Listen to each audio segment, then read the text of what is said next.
Bismillahirrahmanirrahim.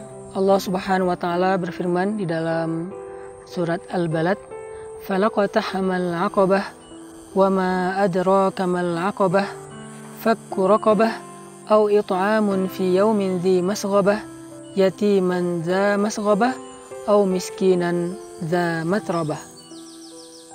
Di dalam ayat ini Allah Subhanahu wa taala sedang menawarkan kepada kita sebuah amal soleh yang luar biasa yang diistilahkan dengan istilah Aqabah. Kata para ulama tafsir, Aqabah itu adalah sebuah tempat yang tinggi.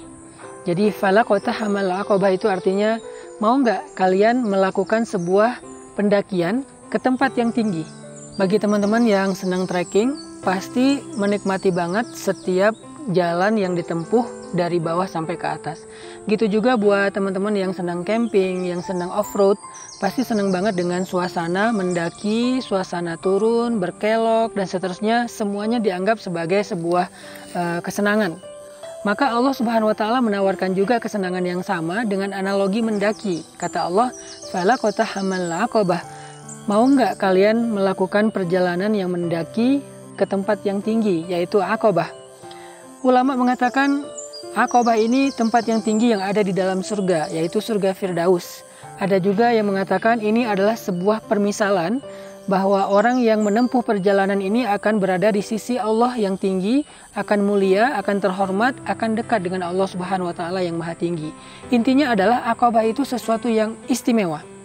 Kemuliaan, derajat yang tinggi, tempat yang mulia nanti di surga, tempat yang tinggi nanti di surga, itulah Aqabah. Sehingga Allah menawarkan falaqatahamal 'aqabah. Mau nggak kalian melakukan perjalanan yang mendaki dan tinggi? Bagaimana caranya? Wa ma adraka mal 'aqabah. Gimana cara melakukan perjalanan ini? Apa itu perjalanan untuk mendapatkan kemuliaan yang istimewa? Ternyata Allah menjelaskan di ayat berikutnya, fakku raqabah, membebaskan budak. Jadi ini adalah sebuah ayat permisalan di dalam Al-Quran.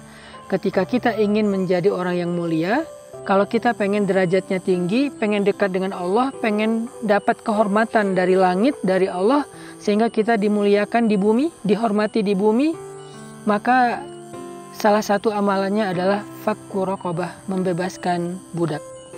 Yang kedua, au it'amun fi yaumin dzi masghabah. Nah, inilah yang akan kita bahas pada kesempatan ini. Memberi makan pada hari terjadi kelaparan. Dan sekarang kita sedang merasakan hal itu. Sekarang kita sedang berada dalam kondisi yaumin dzi masghabah, dengan kondisi pandemi, dengan harus memberlakukannya PPKM. Banyak dari saudara kita yang kehilangan pekerjaan atau mungkin pendapatannya berkurang drastis, ada yang bahkan dirumahkan, bahkan sampai dikeluarkan dari pekerjaannya. Semua kita sedang merasakan kesusahan. Banyak dari saudara kita bangsa Indonesia yang susah makan hari ini. Maka inilah yang disebut dengan yaumin dzi masghabah, hari ketika terjadi kelaparan yang luar biasa. Maka dalam kesempatan seperti ini, momentum pandemi seperti ini, Allah menawarkan kepada orang yang beriman, siapa yang mau mendapatkan tempat yang istimewa, tinggi dan mulia di sisi Allah, yaitu Aqabah.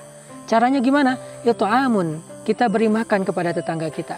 Beri makan kepada pedagang-pedagang yang keliling di depan rumah kita. Beri makan kepada orang yang kelaparan. Beri makan kepada orang yang kesusahan. Beri makan kepada anak yatim dan fakir miskin. Dzi matrabah, orang miskin yang sampai berdebu wajahnya saking susah hidup mereka. Saking tidak punya tempat tinggal yang layak.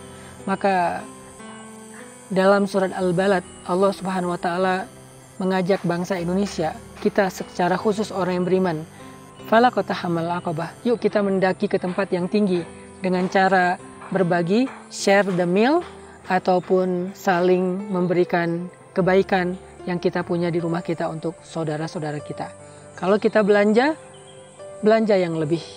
Kalau kita belanja kepada orang yang berdagang di depan rumah, jangan ditawar. Kalau perlu dilebihkan dari harga yang dia sebutkan. Kalau kita masak di rumah, masak yang lebih. Kata Nabi, kalau kalian memasak kuah, perbanyaklah kuahnya untuk diberikan kepada tetangga. Semoga ini bisa menjadi penyemangat buat kita untuk bisa beramal solih di masa pandemi dan menjadi orang-orang yang mulia di sisi Allah Subhanahu wa taala. Barakallahu fiikum.